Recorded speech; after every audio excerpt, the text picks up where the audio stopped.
Bismillahirrahmanirrahim. Welcome to 2i Construction official YouTube channel.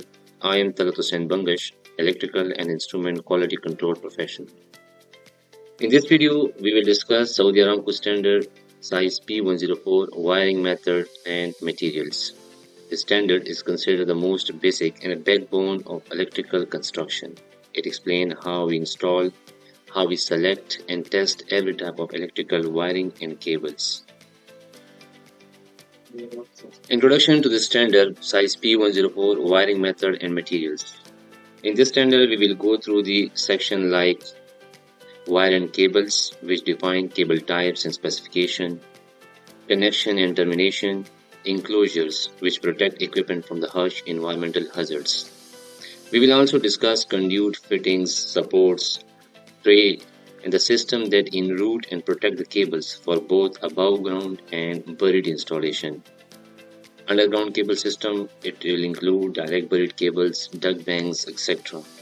And finally, the cable testing after installation, explain how we verify the cable health and the integrity. So before going in detail, we will try to understand what is wire and what is cable. So with a very simple and basic definition, wire are the single conductors insulated with a single layer of insulation. You can see in the figure, we have wires, a conductor insulated by the red, blue, yellow, green insulation. It may be stranded and solid. Stranded means multiple thin strands twist together, you can see in the picture, and solid means a solid one conductor in the wire. This is the wire.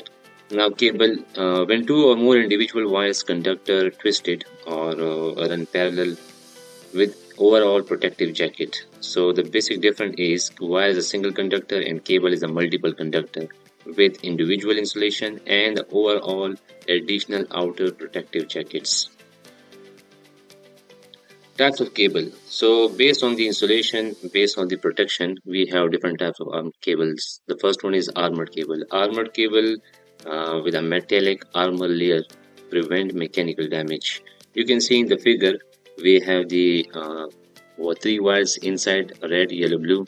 These three wires are individually called core. In power cable, we do not call them wires.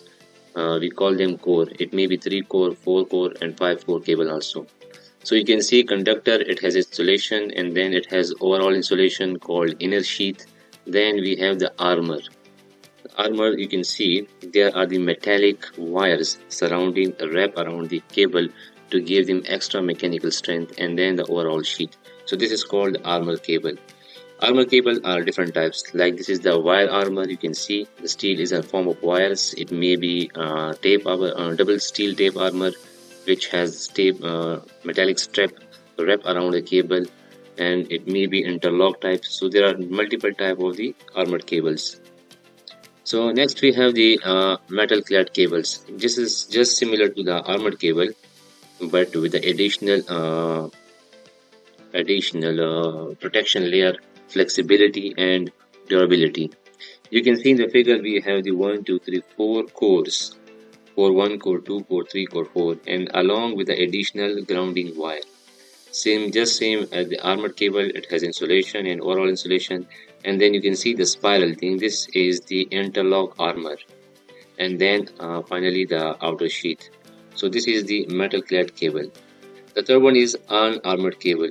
Unarmored cable is just insulated wires covered with a plastic sheath, and there is no metal armor inside the cable.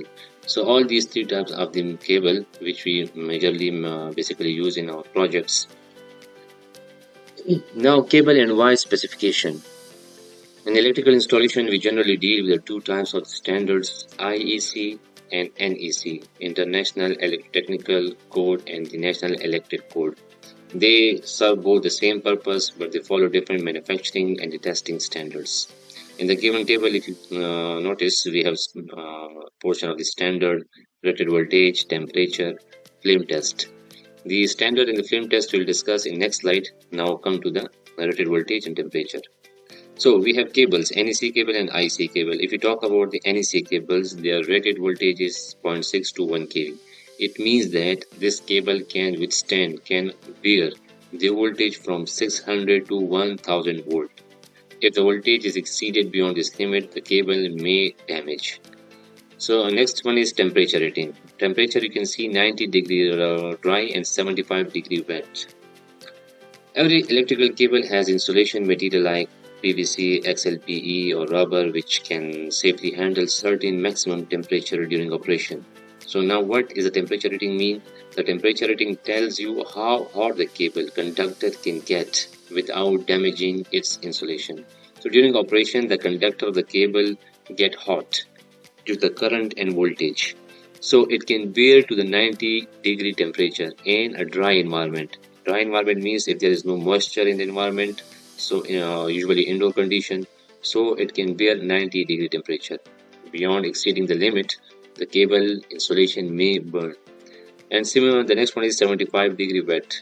In a wet environment, where there is a moisture in the air or underground installation, the soil is wet, so its insulation can only bear 75 degrees centigrade temperature.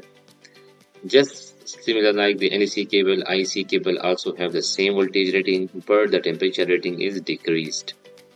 Now let's talk about the wires. The NEC wires have the voltage rating 0.6 to 1 kV, just same as the NEC cables.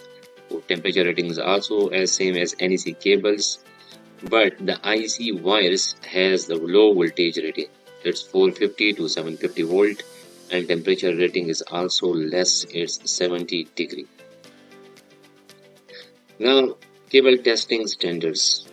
We are in above previous slide, we just talk about standards. So what are these standards and what does it mean? We will explain here. The first one is UL 2556. UL means under laboratory. 2556 is a standard name. This is a testing in which basically a group of tests which tell us how strong the cable is, how well its insulation work, and how safely it performs. The next test is UL 1277. This is a flame test for the tray cable. We also call them tray cable test. It basically checks if the cable can stop the fire from spreading upward when one section burns. In case of any fire, the cable, how it protects from further burning. Similarly, the UL standards, this is belong to the NEC. We have same test which belong to the IEC, IEC 603321. This test is only for single cable. It checks if the cable stop burning quickly after the flame is removed when it catches the fire, if the fire is removed or extinguished. So how much time will it take to stop further burning? You can see in the figure, this is the procedure how they perform the tests for the different cables as per IEC. The next one is IEC 60332-3. This is for the bunch of cables. In case of any fire, if the fire spread from one cable to another, so it basically defines the bunch of the cable flame test. After the test, we will go through the voltage levels and cable size. We basically divide the voltage in three levels: low voltage, medium voltage, and high voltage. Low voltage means less than 1000 volt or 1 kV rated voltage, and then we have medium voltage 2.4 kV to 34.5 kV, and then high voltage above 34 to below 69 kV. We have high voltage. We have one more extra categories called extra high voltage. It's basically greater than the 69 kV. I want to add some two definitions. We have two types of voltage. One is the rated voltage, one is nominal voltage. The rated voltage is a voltage which is designed to a specific limit. If the cable has 0.6 to 1 kV volt rated voltage, it means it is the maximum voltage which a cable can bear. The nominal voltage is the normal voltage which is flowing through the cable, like we have the 240 voltage, 120, 480. So these are the nominal voltages which run in the cable throughout the operation. Next is size of the conductors. Cable and wires shall have the copper conductors. All the cable and wires, the conductor inside the cable shall be copper. But in case of aluminium is only allowed for the cable size 25. It means If we have the cable of bigger size 25 mm and up to 50 mm square, we can use aluminium but in non-industrial area. The chart is showing the different sizes of the cable conductor. Like for control, we have the minimum criteria 1.5 mm square. For all control cable, the minimum size we can use is 1.5. Below 1.5 is not allowed. Similarly, for the power, it's 2.5 mm square. And as the voltage level increases, the size of the conductor also increases up to 500 mm square. Now, the last topic is the installation requirements. How we will install the cable. The first one is conductor. All the power cable conductor must be standard. In the first slide, we also discussed what is standard and what is solid conductor. So it's a basic requirement for all conductors, for all cable and wires. It shall be standard. Solid copper is only acceptable in one case if the cable size is less than 6 mm square, and it only be used in non-industrial area. It cannot be used in industrial area like refineries, other plants, chemical plants. So it is prohibited. The second one is splicing. Splicing means making joint and connection in a cable in running section. So we will try to reduce the splicing. Splicing should be kept to a minimum. How much possible we will minimize it. Now in case of any accidental damage during installation, so there is a need of the extra splice. So it may be done but with a proponent approval. Proponent are those persons who work in the operation, who own the plant and who own the project, which are the basic concerned persons. They are called proponent. Next one is minor outer jacket damage shall be repaired using a heat shrink split sleeves. If there's not a major damage, only minor damage, so we can also just putting the heat shrinkable sleeves. In electrical we have sleeves. We will put the sleeve inside and make some heat. It will shrink and it will work as the extra insulation layer. MV and HV voltage work, medium voltage and high voltage work. We are talking about splicing. So splicing and termination for below 1000 kV can be performed with any ordinary technician and foreman. But as the voltage rises above 1000 volt, this activity must be performed by a certified person as per Aramco standard GI 0002.705. It means that if a one person want to perform the activity, he must be certified. If they don't have any certification and qualification, he cannot able to perform the splicing and termination above 1 kV voltage. It is a violation. Control cable identification. Control cable have multiple cores. Unlike the electrical where we have only 3 to 4, 5 cores, instrument control cable may have 12 cores, 16 cores, 24 cores, so multiple cores. So it should be numbered. There should be proper numbering on the each core of the cable. Or if the number of core is low, 3 or 4 cores, so it shall be colored like red or yellow, blue, but cannot be green and yellow because green and green yellow is specified only designated for the grounding cable. Security lighting cables. Security lighting cable has a special requirement. Whenever there is a lighting cable, lighting activities related, all the cable must be armor or metal clad, installed underground and rooted inside the electrical poles. So all the cable in use for the security lighting system, it must be armor or metal clad.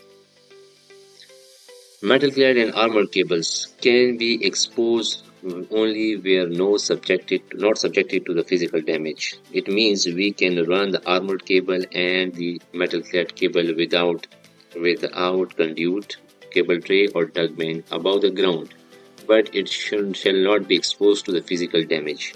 And on every 1.8 meter we will give them a support. We will install a proper support. So then in this case we can use armored cable and metal clad cable.